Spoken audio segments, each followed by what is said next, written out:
Hey guys, and welcome back to another episode of the Addictive Culture podcast. This is the third installment of a series we're doing as we go through the first two chapters of the book of Job from Hebrew into English. We're going to tackle today verses 6 and 7 of chapter 1, which state, "One day the angels came to present themselves before the Lord, and Satan also came with them. The Lord said to Satan, 'Where have you come from?'" Now, the word angels that we see in Hebrew is the word ben, and it specifically refers to them as sons or children of God. And where it says present, this is the Hebrew word yatsab, and it means to present oneself, but it also means to take a stand. The idea here seems to be the concept of Lucifer and the sons coming to receive judgment. They take their stands as they present themselves to God accordingly.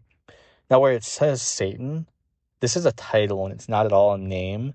The Satan, meaning the adversary. And we're going to talk significantly more about this and about how he is our adversary as we go through these series. So this is where God's name gets really interesting as it's used in Job. We've talked about in the last couple of episodes the usage of God's name and how every Hebrew word and title for God is used in Job in a really specific way. As we look at the Hebrew poetry that's used, it's really wonderful. And so this is where it gets interesting. Up until this verse, God has been mentioned as Elohim or divine being or messenger. But as we now enter God addressing Lucifer or the adversary and vice versa, his name is Yahweh, meaning I will create what I create. This offers us the most personal title of our Creator, the one given to Moses in the burning bush. A name, when pronounced, is meant to sound like breathing, Yahweh, because God gives us life. It's extremely prophetic and profound in nature. It's personal. This is a book where we're talking about Job. Job is someone that claims to follow God, he claims to love God, but he has head knowledge and he doesn't have heart knowledge. This is the number one difference of every religion and every religious movement on the planet compared to Jesus and Christianity as God. It's the personal relationship with a perfect being who has created the heavens and the earth and wants to know you so desperately and intimately. He's created you and he knows everything about you, but he wants an open relationship with you where there is growth, where there's conviction, and where there's being led because of the fall of man through sin in the garden when man tried to take advantage of the goodness of God and tried to take things into their own hands instead of accepting the blessings of the Lord, allowing God to do things in his time. If you look to John and we look at chapter 11, the resurrection of Lazarus, there's a beautiful moment with eyewitnesses that claim to have seen Lazarus die, was in a grave for 4 days, and Jesus raises him from the dead. And then they go to the festival of the Jews, and Jesus is there.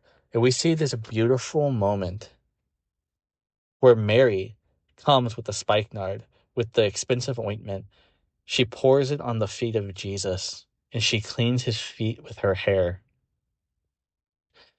Cleaning the feet in this ancient culture was seen as such a lowly task that if you were an Israelite and you owned an Israelite as a slave, you wouldn't even have that slave wash your own feet because it was seen as so lowly.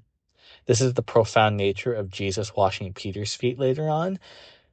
But Mary washes his feet in worship. And this worship comes from what? It comes from the fact that in the previous chapter, she was scolding Jesus a little bit for the fact that if he had been there, her brother wouldn't have died, doubting the goodness of God and doubting who Jesus was. And she watches as Jesus raises her brother from the dead. And in this act of profound and intimate worship, Mary comes to Jesus and is able to do something that in societal standards was seen as so degrading so freely because she saw the beauty of worshiping a God that can give life, that he gives life, and that death was not meant to be a part of this world but is come from sin, and that there is evil in this world that must be eradicated. And Jesus comes and he goes and he dies for the sins that we've committed, and he takes our place in that punishment. It's intimacy. We have an intimate God that wants you to know him, and he wants you to come and discover him.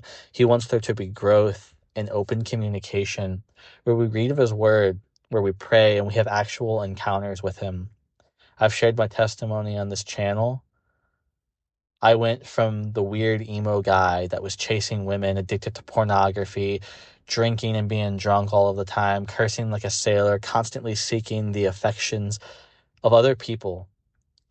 And in one night, after 20 plus years of running from God and constantly shirking off the goodness God was offering me, I sought God in the bedroom of my atheist roommate's apartment and was encountered by the living God.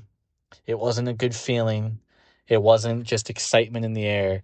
I was encountered and spoken to by the God of this universe, and it was enough for me to change every aspect of my life as I left that bedroom the next morning. It was enough to cause me to throw all my beer away, to stop my womanizing, to cut ties with the friends that were bad influences in my life, to stop going and getting wasted at bars, to stop smoking the pot that I was using to try to escape from the lifestyle that I was living. It was enough for me to stop everything and to go from, in one day, in less than 24 hours, to go from trash talking Christians and churches to going to church and praising and worshiping God. That is the goodness of a God who is relational, of a God who intimately seeks you and gives you the most intimate title, his name Yahweh, the giver of life.